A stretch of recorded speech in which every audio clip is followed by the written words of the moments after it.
Baik, bismillahirrahmanirrahim. Assalamualaikum warahmatullahi wabarakatuh. Baik, perkenalkan nama saya Aflaha Rahayu Pusparini dengan NIM 2105065000018 dari angkatan 2021 kelas A. Pada kesempatan kali ini, saya akan membuat video yang bertujuan untuk memenuhi syarat ujian tengah semester dengan mata kuliah, media pembelajaran, dan TIK. Simak video selanjutnya. Nah baik, pada hari ini kita akan membahas mengenai salah satu video yang berada di YouTube. Nah, di sini kita akan menganalisis video yang dimana pendidik ini mengajar kepada anak didiknya dengan menggunakan media pembelajaran. Nah, sebelum kita memasuki, kita harus mencakup ada beberapa poin yang berada pada video yang saya jelaskan hari ini.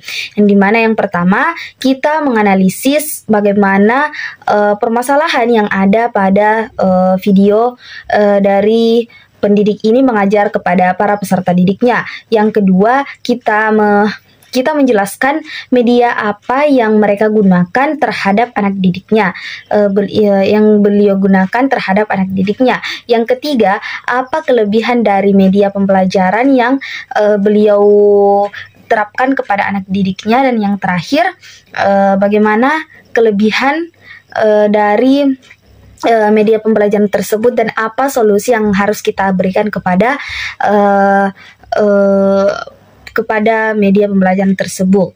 Oke, yang pertama yaitu, nah baik, sebelum kita melangkah kepada permasalahannya, terlebih dahulu kita harus mengetahui bahwa guru tersebut memberikan pembelajaran terhadap anak didiknya dengan menggunakan media.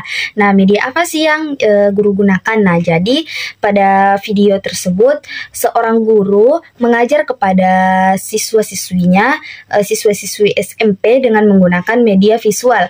Terus teman-teman mungkin bertanya, apa sih media visual itu? Nah, jadi media visual merupakan media yang dimana proses penyampaian pembelajarannya itu melalui proyektor. Nah, proyektor itu telah disebut dengan media visual. Mengapa dikatakan sebagai media visual? Karena dengan proyektor itu kita dapat memberikan informasi kepada anak didik kita dengan memperlihatkan di layar, yaitu poin-poin yang kita yang akan kita capai untuk proses pembelajaran tersebut. Nah, tentunya kita pasti mengetahui bagaimana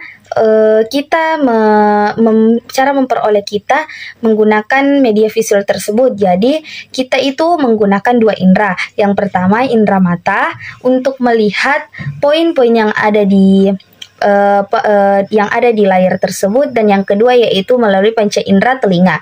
Telinga gunanya untuk mendengarkan penjelasan para pendidik atau guru yang menyampaikan informasi-informasi mengenai tujuan yang akan dicapai. Nah, seperti yang telah dipaparkan oleh para pendidik tersebut untuk mengajar kepada anak didiknya, mereka memperlihatkan poin-poin yang akan mereka capai untuk mereka mengetahuinya. Jadi dia memperlihatkan kepada layar melalui proyektor di layar besar, lalu guru tersebut itu menjelaskan poin-poinnya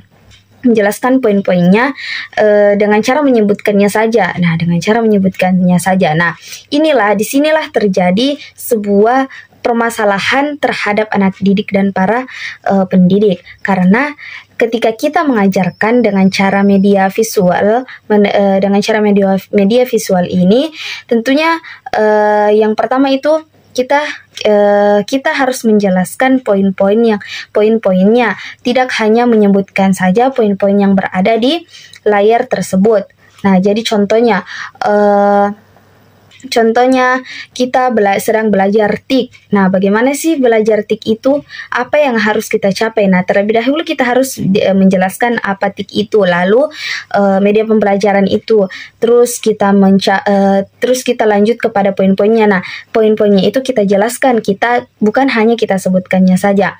Nah, selanjutnya Nah, selanjutnya pada PowerPoint tersebut kita harus memberikan daya tarik agar para peserta didik kita tidak kewalahan atau tidak bosan untuk melihat yang berada di layar tersebut, karena selain kita menyampaikan poin-poin yang harus kita tuju itu, kita juga harus memberikan daya tarik untuk contohnya itu kayak memberikan PowerPoint yang baik, yang menarik, yang lucu-lucu dan lain sebagainya. Nah, itulah salah satu agar kita menarik perhatian para peserta didik kita untuk tidak bosan, tidak berpaling dan tidak cerita dengan teman-temannya. Nah, selanjutnya di sini saya menjelaskan tentang kelebihannya dulu ya, bagaimana guru tersebut memberikan penjelasan atau pengarahan dengan menggunakan media pembelajaran secara visual. Nah, selanjutnya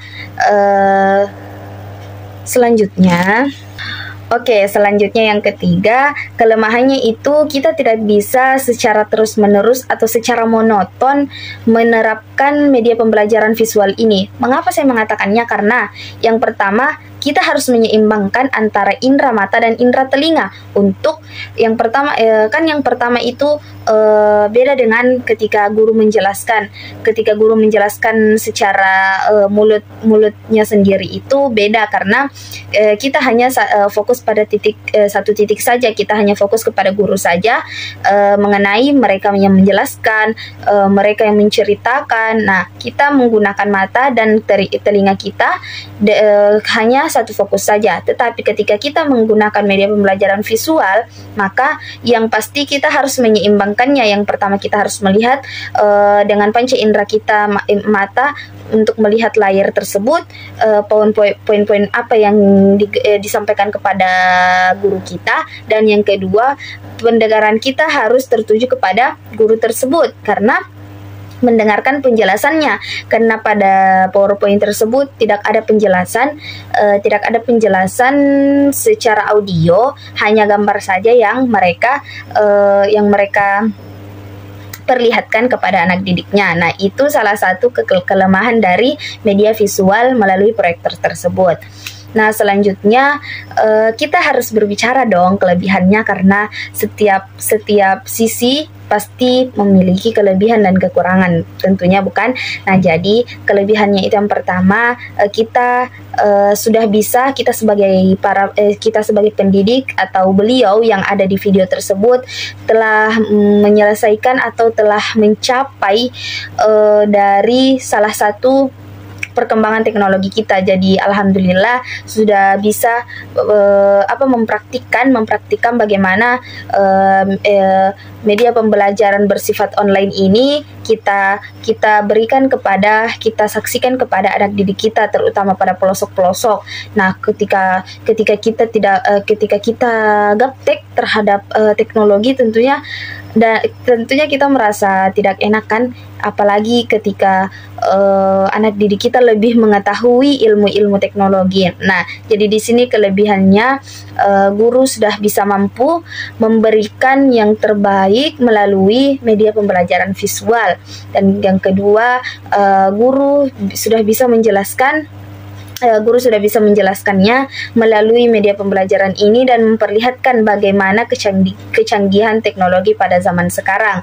Dan yang ketiga, selanjutnya sudah bisa memainkan dua perang, antara yang pertama mengajar melalui media pembelajaran dan yang kedua melalui teknik atau metode penceramah. Jadi kita tidak bisa lepas ya dari model dan metode yang dikaitkan dengan media pembelajaran, karena ini tiga metode, model, dan media selalu saling berkaitan. Jadi contohnya ketika guru menggunakan metode ceramah, maka bisa jadi media pembelajaran yang mereka gunakan itu media visual. Nah, jadi pembahasannya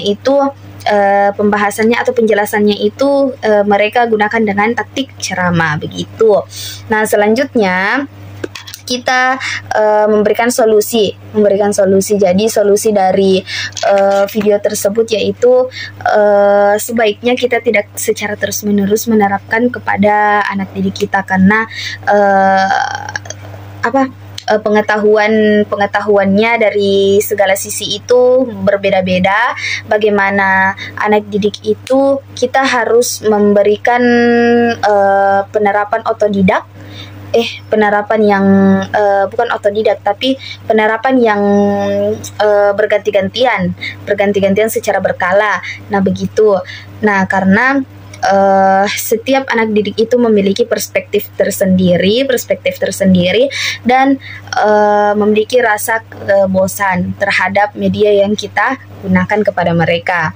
Oke, baik. Setelah mendengar penjelasan dari kelebihan, kekurangan, permasalahan, dan solusi yang kita bahas, jadi tentunya itu ketika kita menerapkan media visual kepada anak didik kita, tentunya kita tidak bisa menerapkannya secara monoton, karena apapun yang terjadi pasti setiap anak didik memiliki titik kelemahan, tidak memiliki kesamaan terhadap pengetahuan, cara merangsang pembelajaran melalui media visual. Nah, itu mungkin salah satu solusi untuk para pendidik kedepannya agar tidak memenuhi emosional tersendirinya untuk menerapkan secara terus-menerus. Dan setelah saya melihat dari video yang kita teliti atau yang kita analisis permasalahan, kelebihan, kekurangan, serta solusi diberikan, maka dari video tersebut itu sudah bagus caranya, baik itu metode. Jadi beliau itu mengajar menggunakan banyak metode, terus model pembelajarannya sudah masuk, metodenya juga sudah masuk, terus mereka menggunakan media pembelajarannya juga sudah masuk. Jadi beberapa poin yang mereka gunakan itu alhamdulillah sudah baik. Jadi mungkin ini saja yang sempat saya sampaikan pada video hari ini, dan saya pamit undur diri. Wassalamualaikum warahmatullahi wabarakatuh.